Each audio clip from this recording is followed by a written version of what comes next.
করি, আমাদের সংসার প্রয়োজন রয়েছে, আত্মীয় স্বজন প্রয়োজন রয়েছে, তারপরেও আমরা যেন আল্লাহকে সবচাইতে বেশি ভালোবাসি, আল্লাহ এবং তার রাসূলকে যেন আমাদের নিজেদের চাইতে, নিজেদের পরিবারের চাইতে, দুনিয়ার চাইতে আমরা যেন আল্লাহ এবং তার রাসূলকে বেশি প্রাধান্য দিই।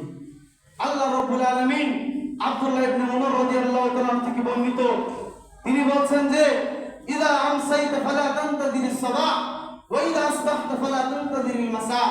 তুমি যখন দুনিয়াতে বসবাস করবে, যখন সকাল হবে, তুমি সন্ধ্যার আশা করিও না, কেননা সন্ধ্যা আসার পূর্বেই তোমার মৃত্যু চলে আসতে পারে।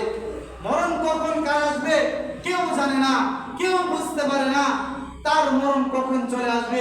এই জন্য তিনি বলছেন ইযা আসবাহতা ফালা তানতাদিরিস সাবাহ, তুমি যখন সকালে উপনীত হবে, সকাল করবে, তুমি সন্ধ্যার আশা করিও না, সন্ধ্যা আসার পূর্বেই তুমি মৃত্যুবরণ করতে পারো, তোমার মরণ চলে আসতে পারে। ওয়াইদা আমসাইতা ফালা তানতাদিরিস সাবাহ, যখন তুমি রাত্রে উপনীত হবে, রাত যখন চলে আসবে, তুমি তখন সকালের আশা করিও না, কেননা ঘুমন্ত অবস্থায় তুমি মরে যেতে পারো।